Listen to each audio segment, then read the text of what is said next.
Okay. So last topic 6. So how we're gonna do this is we're basically gonna recap a quick recap of the first 5 topics that we did, and we hope you guys have taken value from this.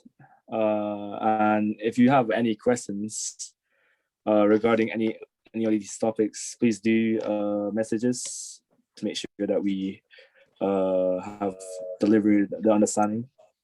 So topic 1 was the first week that we talked about price merging, candle merging, understanding buy to sell and sell to buy. So those we were basically teaching you what to see, your buy to sells and sell to buy.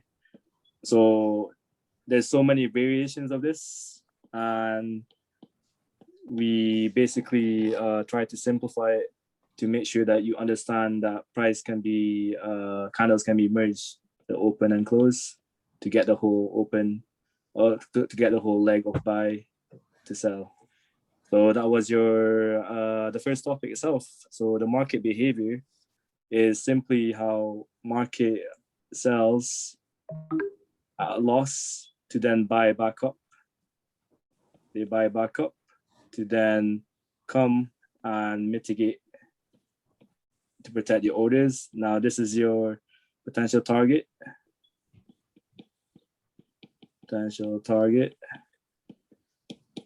And this is now your protected, this order now gets protected to then continue. At the same time, liquidity got built whilst it's going down like that to then get targeted. So this was your contained price here, and price initiates out, protect.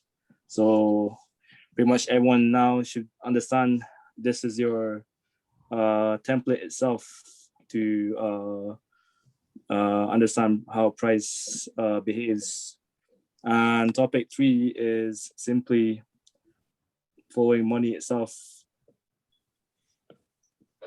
So this is following your buy money and meeting your targets here, and then your sell money is simply the opposite. So that's just simply following your mitigation. This is a very raw basic things. And your sub ranges and your low time frame ranges, session high, low, equilibrium, is simply your whole range. So this is your potential buy range here, and price comes into this sub buy range, and you see that reaction, and people can potentially play this region here to mitigate, to continue to target this. So these are your ranges, and what people this is what should be understood with ranges. With the sells, it's just the opposite of this. And equilibrium, premium, discounts, you should know already that this is your equilibrium, discount price, and premium. And within the sub ranges too, you can see the same thing: premium, discount, equilibrium. And with topic 5 is basically gathering the whole information. We teach you what to see and what to understand from what you see already from topic 2. And then topic 3, understanding how price flows. And then topic 4 is the ranges. Topic 5 is looking at the higher time frame all the way to the lower time frame to understand the whole picture for you to then execute on the lower time frame itself. And then executing. someone didn't enter into position. And and then asking the right questions, like when price does comes into that lower time frame region, like asking why did it emit, what is actually happening from the high time frame itself, and knowing where you are on the high time frame, and then scoping in on the lower time frame to know where you can potentially place yourself. And ideally, with when is when volatility increases, and you can see that around pre-London and London time, and around just session times, basically. So those are the topics that we went over, and from this, you should be able to start understanding what's the the intentions for banks when you're coming on the screen in the morning or New York time, so you can position yourself around that time. So topic 6, this is the last final topic. So stress testing, finding your own flow, examine, understand, simplify, execute. If people didn't know that already, that is basically use. It was a definitely an interesting thought when I came up with that. So something to just keep it simple at that time to understand. I thought that was your answer. Who said that? Nick.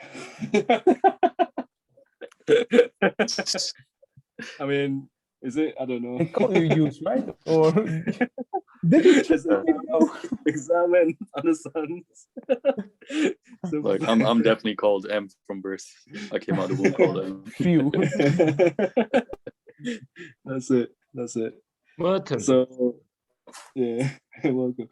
Yeah, so basically, before we even start this, we are aware that this is the final topic, and if there are like future members in the future, because they'll be entering this, and they'll have the topic 1 to topic 6 release.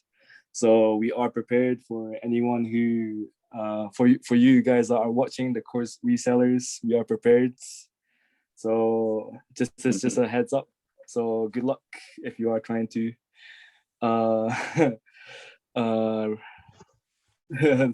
release this. So because we know how toxic this industry is, so yeah, we know that this scenario could happen. Let's just say it's the 20 easiest bags we'll ever make. Yeah. So so let's actually get into the topic 6 itself. So what do we mean by stress testing? Like for me, when I came up with the idea or word, is something that I related to my previous experience, which is in engineering. So we used to I did like engineering in uni, and then basically we did a lot of experiments like tensile testing, and just testing a software or a hardware or just a piece of metal to see how much it can take. You know what I mean? How much stress can it take? How much force can it take? And to see like how it can cope.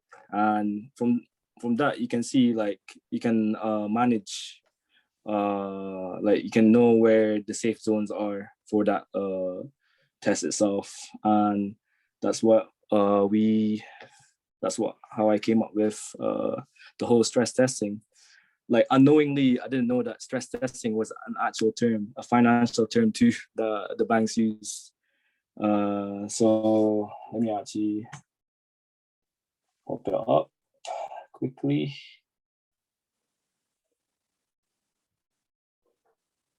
All right, let me get this definition here. This is actually a really good definition.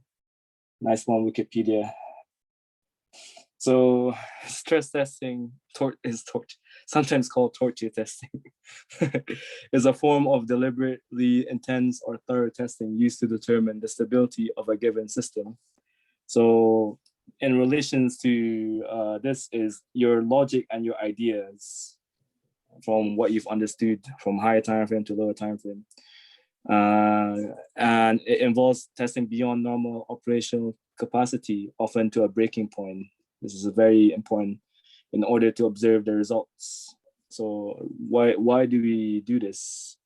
So to determine breaking points or safe usage limits. So this is an interesting thing to how it can relate to like your risk management side. So, and then to confirm mathematical model is accurate enough in predicting breaking points or safe usage limits. So similarly to relation to risk management and the actual logic itself too, like, and then to confirm intended specs are being met, to determine modes of failure, to test stable operation of a part or system outside standard usage. So this is in relation to stress testing itself in general anyways. So let's actually look at what the definitions for in the financial side anyways, which I was unaware of prior to this. So the way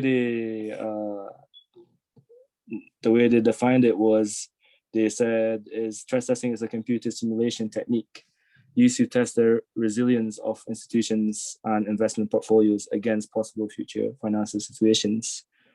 So such testing is customarily used by financial industry to help gauge investment risks and the adequacy of assets, as well as help to help evaluate internal processes, controls.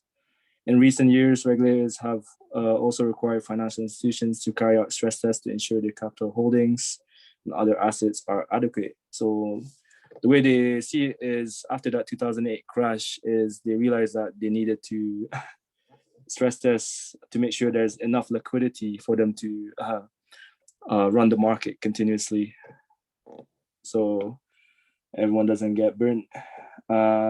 With this is such an important thing. When I read this thing here, stress testing for risk management itself, like companies that manage assets and investments commonly use stress testing to determine portfolio risks. This comes into that risk management, like what do we mean by stress testing? Like, can we like they said, they can place any hedging strategies necessary to mitigate against possible losses, which is interesting, like something that I was completely unaware of this. And when I read this, I was like, this is definitely tied into what we do. So the way we what I personally did when I stress test is any ideas that I had at that time. If I see, you know what, let me just pop up a chart. So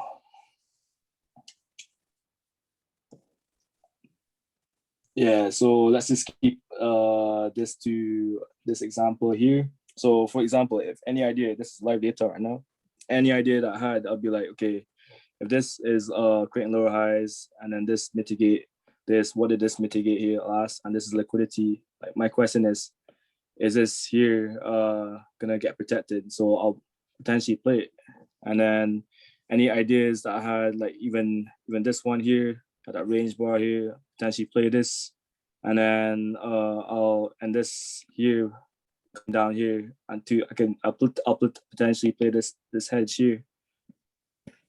So I'll just be, any ideas that I have at that time, I would just run it through and then see where the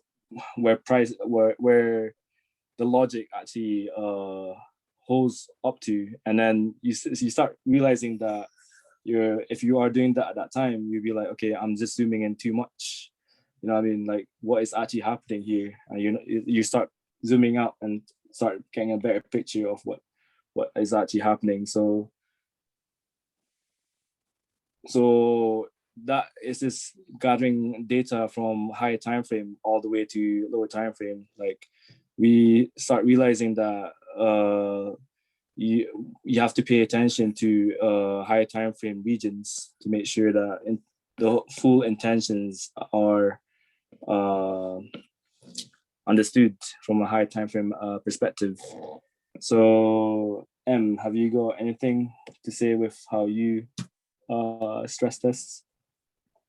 In terms of stress testing, for me, stress testing, I was actually mentioning this, we were talking about this just earlier, is that stress testing, it doesn't just involve technical analysis, as in yeah, you're playing your logic onto the chart and you're executing with confidence, blah blah blah. But the thing with stress testing at the same time is for you to build your own system of risk management and trade management. This is actually the reason as to why we don't teach it, because this kind of ties into topic 6, as in finding your own flow. So for me, the best way to like stress test itself is having that system in place, and at the same time having that logic in place as well. That way you actually start to find your flow. So if your risk management, your trade management, and your technical analysis is all, those 3 things are in harmony, then that's actually where you start seeing rapid progress. So for me, that stress testing that's where it actually plays the biggest role for me anyways. That's what I did, and that's why we're here. Yeah, exactly. So if we were to compare this to back testing and forward testing, like back testing is a funny thing, because some people like back testing, some people use the replay bar to like back test, right? Like, what do you truly like? Let's be honest here. When you do use a replay bar right now, yeah. Say for example here, you're like, okay, this is a potential sell range, and I'm just gonna replay this right now. I want this to mitigate here, to potentially continue here or something. Like, what are you trying to do? Is this even live data? You're not training live data, right? You're just back testing how what the next candle is. You can't, the thing about back testing, you can't see the intensity of how no emotions in back testing, exactly. Mm-hmm. Like, you can't see the intensity of how price moves aggressively at that time. Just imagine this was a 1 minute, say orders were filled very fast, you can instantly know that, that's aggression. It just mitigates something, and it mitigate something and then create a V shape straight away. You can see how the orders moving on bus. Yeah, so you can see how they fill the orders very fast at that time. So that's the thing that you can't get out of like back testing itself. Yeah, intensity, exactly. Yeah. So one main thing to mention what were here your as well is biggest like, lessons? What was your biggest lesson like while stress testing? You had, of course, some obstacles you got. I think Could you share a little bit about that? I mean, I will share you. So I'll talk to you about more about when I say back testing too. Like, I really don't like the word back testing at all. Like, you should be looking at the data as it is. Like, it defeats the purpose of stress testing. That's what it does. Stress testing involves for you to be in the live market. Back testing, you're not stress testing. You're actually just watching this movie. Like, you're just viewing candles for no reason. That's what you're doing. Yeah. So one thing to add, for me personally, I'll clarify this a lot further. So for me, with like back testing itself, you shouldn't be looking at back testing. You should be looking at what the historic information, the data that has been printed already, and from there you can see how they move price, right? You can see, you don't need to like replay this, and you can see how, okay, this is how they move the price. They bought to sell, protect. This is how they move price, and intentions were maintained for lower prices. Like, the way I did it in the beginning was I looked at monthly. Like, why did I look at monthly? Because you can see the true history of price, right? All the way back to where TradingView actually recorded the first time EU for this FXEM chart. So this is very interesting. Like, when I saw this, when they open price here, they start dumping here. You can see how there's a reason for them to come up, because there's an efficiency here. And look at how they reacted to that edge money here. And you can see how this range bar got created to then protect, and aggression came out. And you can see how they move. And this, now liquidity gets taken. You see that? And then that sell to buy. Like, I was looking at this as in the data itself. I didn't look at it as in like, oh, I want to like replay this and I make sure that, okay, that works there. If you want to do that, you have to go forward test. But this here, you can improve your understanding on how they move price itself. You can see how this inefficiency that they left. Like, look at the aggression they left. liquidity that they had to then fill that, causing that V shape to protect this order to then continue. You can see how they move price. So this information itself is like for you to take away and then start applying for the stress testing. So that's what we what we mean by how I look at the history of data. I look at the history of the data just to understand how price behaves around a certain region and how they actually move the candles one candle at a time to make sure that, okay, this candle is moving because this has liquidity sitting here to then start targeting, and then that mitigate here to continue. Efficiency fill. You can see how they move. Once you start understanding this, you're actually training your subconscious to know that, okay, this is how they move. When I see that in the live data, I'll take that information away and see how they move the same way. And they've been doing it since forever. All your Black Swan events have been the same. They move the same way and they give you re-entries around those times. So it's amazing to see that. Because when you see like insane crashes and you think that that's just a crash, but they did give you re-entries for you to enter. So to me, I always find that, like, I think for me, from that moment, I think when I went to the 2008 crash or any crashes, the Corona crash, I found it very interesting. I was like, no way. I couldn't believe it myself, you know what I mean? That this is actually a consistent thing that they do. Like they've been moving money since then. And if you truly understand that and you understand how they move money like that, yeah, you can start, and then you understand that how prices are fractals. Prices are basically it's a fractal nature. Take it away all the way to seconds, and you can see how they move. Like this, just to me, when I saw this, I was like, I can't believe it. I was like, oh, they give you re-entries for the shorts, and from there I was like, oh, that was my like the confidence that I took from just looking at these past data and just making sure that, oh, this definitely is it. Like this is how they move money. So okay, so what is it again? So with forward testing is something interesting when you forward test. Like forward test is a bit too light of a word. I personally just don't prefer. I just like that in that stress testing, because every idea that you have, you're just throwing.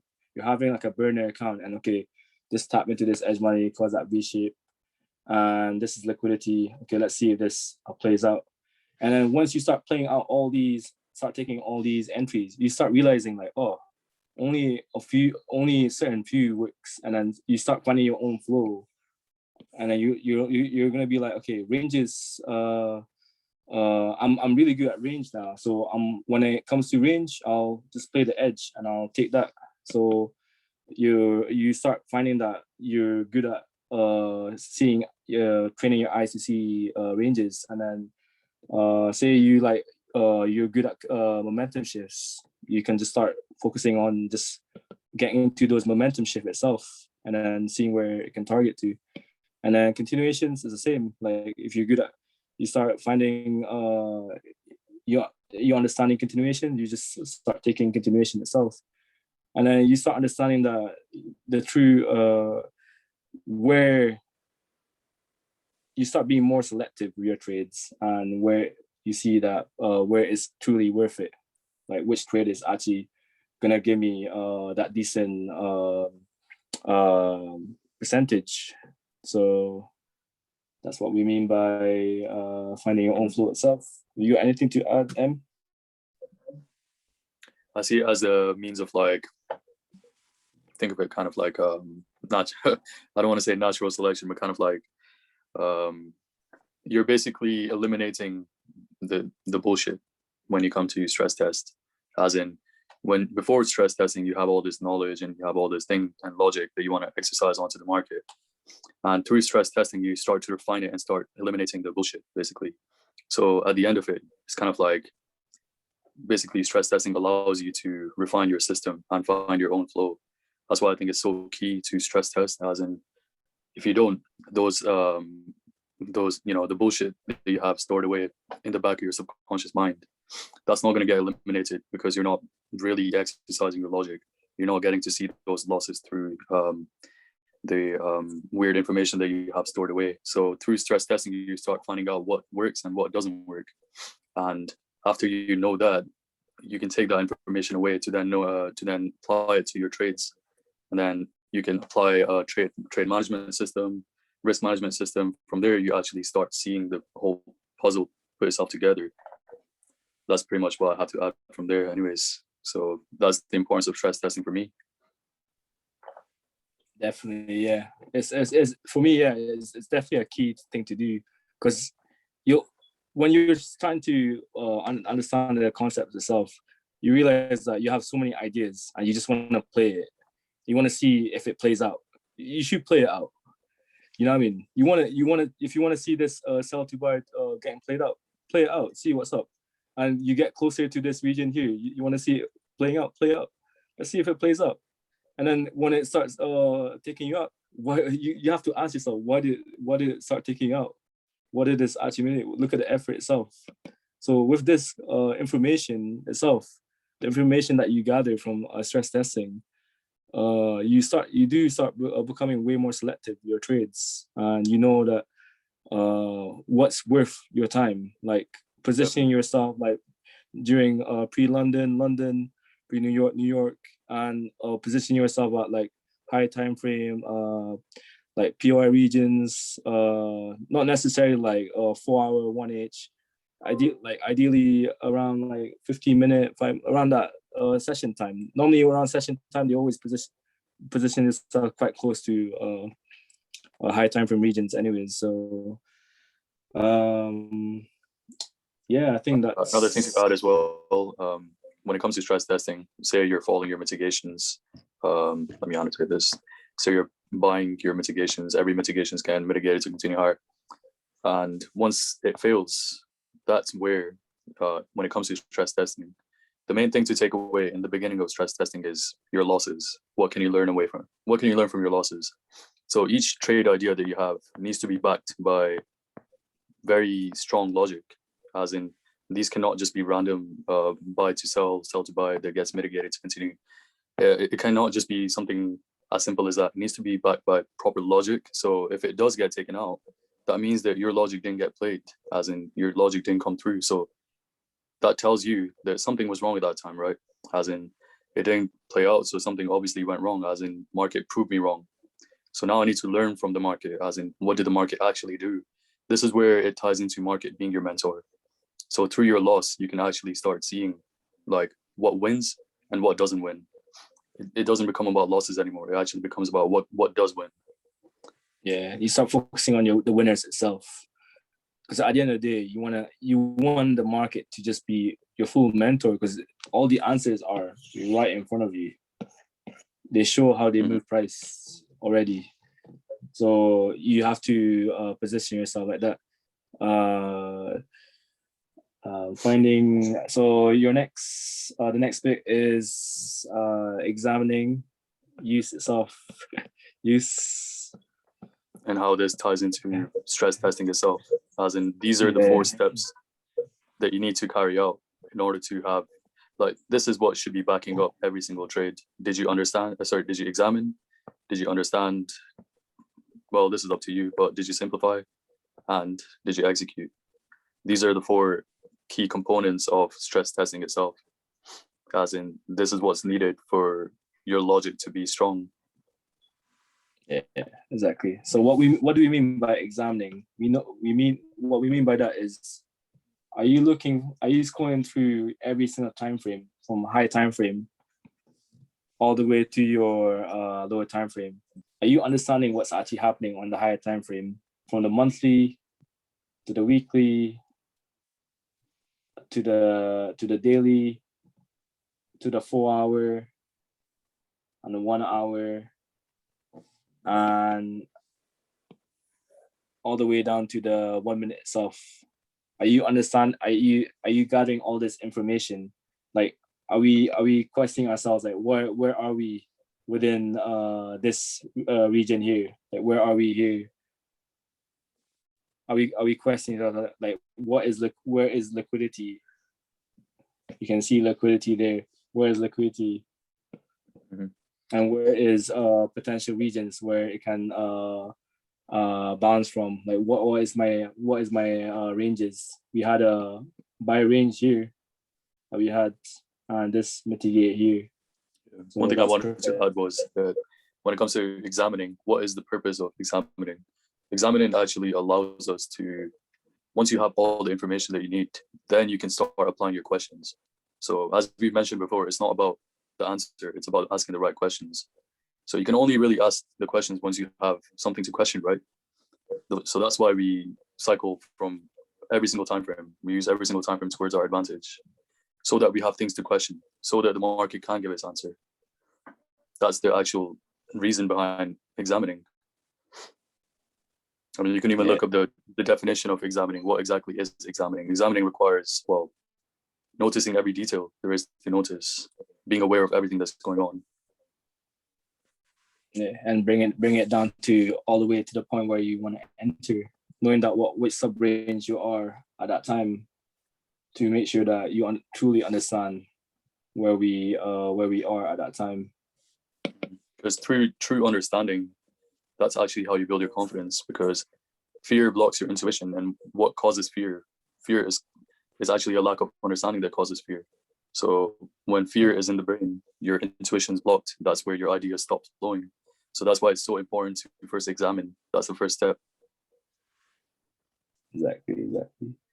So like with simplifying, what we do is, for me, it's just like, I simply just look at understanding the high time frame regions to simplify where it can potentially go to. Like this morning, I know that this inefficiency was here, and this is potential liquidity, and this is my potential first target here.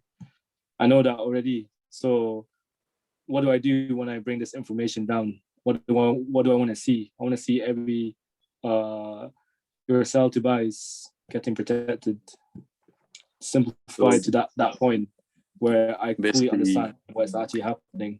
Simplified the region of interest, simplified your liquidity, simplified what the intentions are after coming into your region of interest, simplified what range we're playing in, and from there you start executing. So once we simplify it down, simplification doesn't necessarily mean that you're losing data.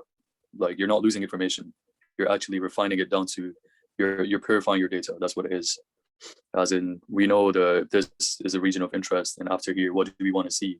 Well, what did the banks show? They showed interest in high prices. So from here, what do? We know there's liquidity for high prices. We simplified that. So now we simplify it down to your executions. This is where we bring in the range. What's our range? And within that, we simplify down to what's the last region that they want to mitigate, before they continue higher. That's all it really comes down to. It's like, first you examine your data, then you understand what's going on. Now it comes down to simplifying.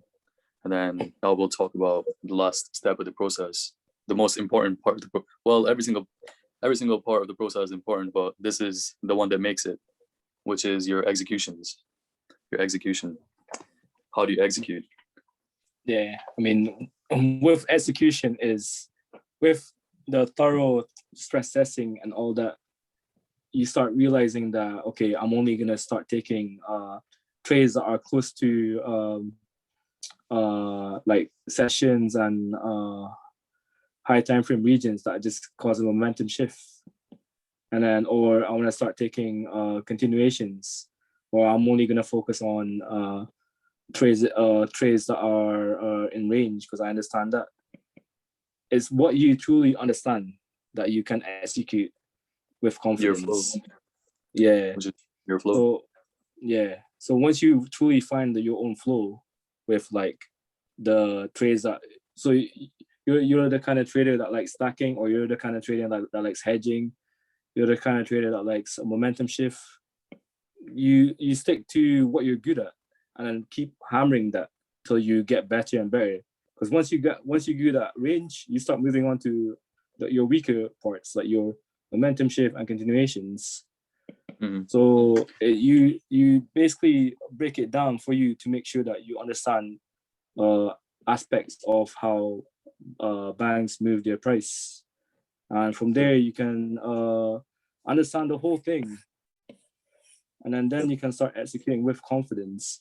Because at the end of the day, you don't want to hesitate when you press that button or put that limit. You want to know that, okay, I know what's going on, and I know that I have the confidence and the ability to see this trade pulling through. So that's the way I see it is that when it comes to, again, going back to stress testing, think of it like you're building your base.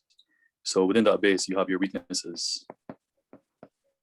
So when it comes to stress testing, you're building on your weaknesses, as in you're sorting them out. You're strengthening your base itself. After you've elevated from your stress testing phase, then once you know your winners and you know your strengths, you start actually focusing on now the strengths. This is where you start specializing in what you're best at, your flow. This is what it is. So first, you have to build that good base. You have to build a strong base.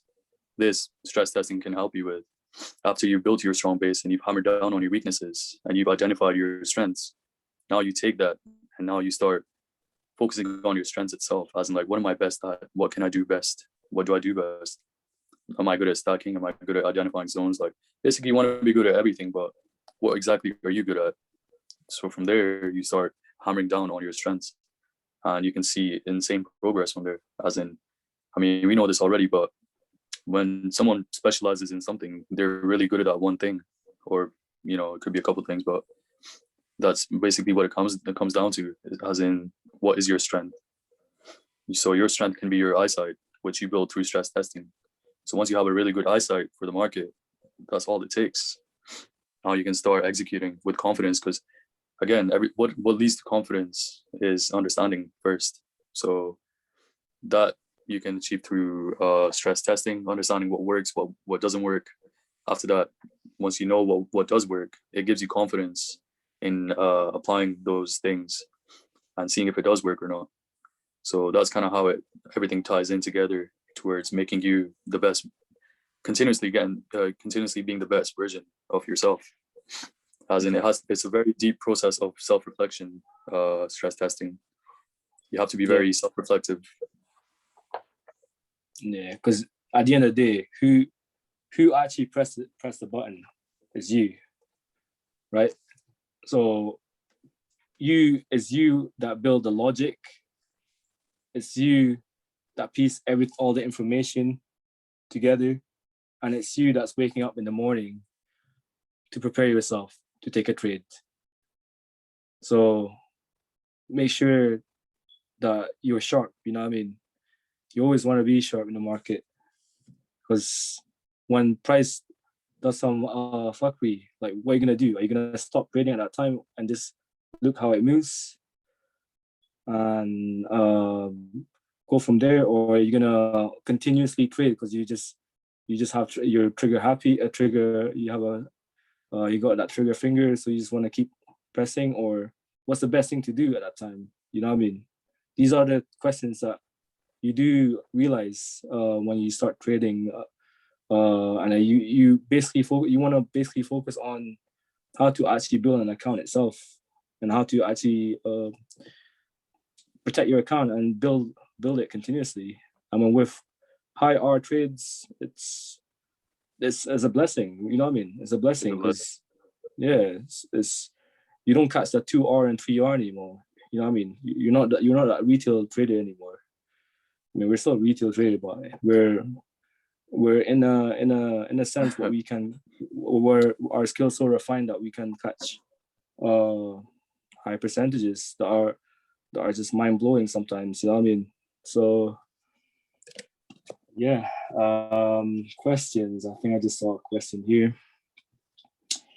Do you guys read a lot of books and meditate, etc.? Anything external of trading to your it's funny because I think I just kind of like personally for me, I ask for I become I'm I'm really blunt and honest with myself. Like I ask myself, like, why are you not, like, to myself, I'm like, why am I not progressing at that time? Why am I not doing this right? And I will honestly answer to myself, like, okay, this is what I need to do. I need to do this, and I need to just do it. And that's it, really. Like making sure that your ego is let go, and then just know that you are wrong, and then find a way. Always find a way, and just keep finding out. It's something. The click is such an interesting thing, because was it really a click for me? Like I think it was just a natural progression rather than a click. Because a click for me, is implying that it kind of all came together at one random. yeah. But Yeah, this it is was just through like continuous progress, you know. Yeah, continuous like perseverance of like, you know, that you spend this much amount of time already in trading, and you're like, should I just let go, or should I just keep continuing? Because if I let go, I've wasted all those years. Or years are like, it's a heavy word when you say years, you know what I mean? Because that's like, am I gonna go back to what a 9 to 5 that people want to do, you know, like people, like a lot of people do. But for me, I've spent so much time that I don't want to go back to that, and just continue push myself. Because I mean, a lot of you guys probably In heard terms of that already. in terms of like external ways of trading, I mean, you play chess blitz mode. Yeah, external. Yeah, for me, I used to play chess blitz mode to get the speed, to practice speed, and it practices your logic too at the same time. With like thinking of like multiple scenarios at that time, because at the end of the day, is the multiple scenarios at that time that you have to be prepared for. If Price does this, how are you going to prepare yourself for that? If Price does that, have you prepared yourself for that already? So basically, you're playing chess with the markets. Yeah. Market makes a move, then you make your move. What are you gonna do? Yeah. So, but you practice. When I play blitz, I practice that with speed. So that has improved me in terms of like very quick critical decision making. And funny enough, I haven't played since after that. I think I've definitely got the hang of the market itself. So for me, in terms of like books and meditation and stuff, the only recent book that I read was Principles by Ray Dalio. That's what I read last.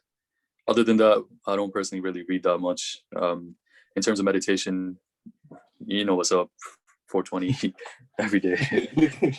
But anything external trading to improve your trading, basically just like being a very, like E has mentioned already, being a very blunt person with yourself. As in, at the end of the day, you are your own mentor.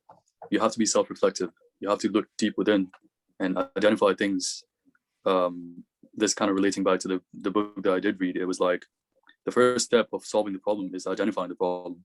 And you have to be very self-reflective. You have to be very much of a critical thinker in order to even admit your own flaws, because it's hard. Like when you're stress testing, or when you're going through this process of stress testing, when you start incurring those losses, you ask yourself, like, why is this not working?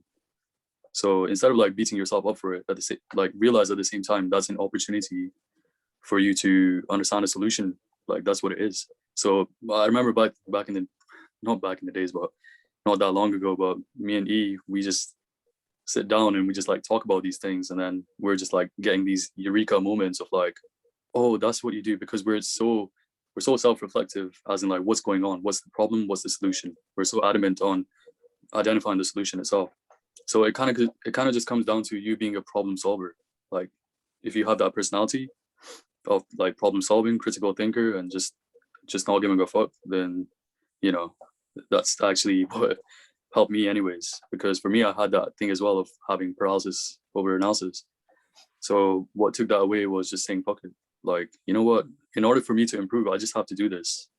That's the realization I had at that time, is that if I'm not taking these trades, there's no way I'm going to improve anyway. Like, so might as well just do it. So through that continuous, repetition of finding what works, what doesn't work, what I'm best at, what I'm not good at. That's how we got here. That's really it. It's really understanding yourself and being self-reflective and improving on your weaknesses and strengthening your strengths. That's what it comes down to. Exactly. I mean, if people ask to us, like, do we still do markups? We don't do it anymore. I mean, what's the purpose of a markup? Is for you to understand the historical data and to see how they price behave and move and how they move it. So we know those elements now. So. So at this point, we know that already. So we just look at the price as price now and go with that really. Since we only trade one pair, it's just a lot easier. You don't need to what I did like 2 days ago or 3 or even last 2 weeks. So it's a lot easier. Even back in December, to be honest, even to the point where we were losing a lot. That distribution phase. Let's go back to that. That was a funny one. Funny how its prices was around that place. It was around this region where we thought this was this distribution. Just POI trading, like every just POI trading. That's one. Up trust and then sweep and then this is my LPS. I don't know. Fuck knows, like random ass names. Just like what's going on. We thought this was gonna complete short, and then look at what it did. Like we then realized later on, this simply mitigate this range bar. Basically, not understanding what's actually going on. How is price moving? Like, what is the intentions? Because we didn't know intentions like that. We didn't know what intentions are, because intentions were clearly to continue higher.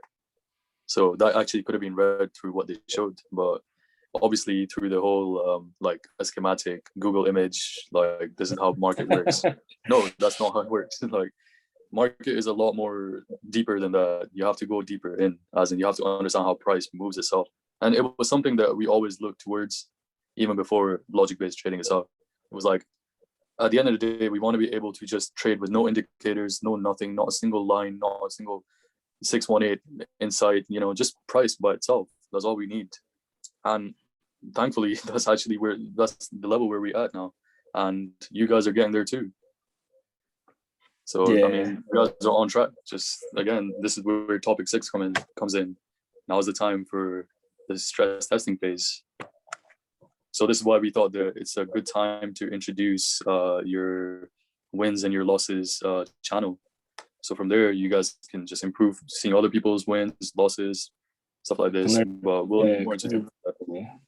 Exactly. You can learn from each other too. So it's a learning space, and we want just a positive learning space. That's what we want, and we want people to just be confident in their own abilities and proceed from there, really. And I remember that exact magic how we view it in WWE. Honestly, a lot of people probably thought this was distribution. So, distribution schematic. It's like, man, the fucking monthly is like longing. Where is this gonna sell? It's not gonna sell. It just comes down to understanding. That's all it is. And you build again, to tie it in, your understanding builds through repetition of you getting up every single day, doing it over and over and over again. Not just through quantity, but through quality. As in, are you making sure that those losses are even worth it? Are you learning from them? Are you learning from your wins? Are you learning from your losses? That's what it comes down to. So to build that understanding is such a peace of mind to know what price is doing. Like before this era of, this whole SMC wave, people just didn't even know what's going on. Like you see a trend line and you think that's market. That's not market. So, I mean, it just comes down to understanding. Once you have your understanding, leads to confidence. Confidence leads to execution. Execution leads to Ferraris and Lambos and all that. Private jets, what's up. What do you guys drive? The market, man. We drive the market. That's it. the 1 second. You got you crazy. Yeah, we drive EU crazy. Honestly, sometimes I just feel sorry for EU. I don't know why. Yeah, I'm just like, man, I'm thoroughly rinsing EU right now. I'm touching it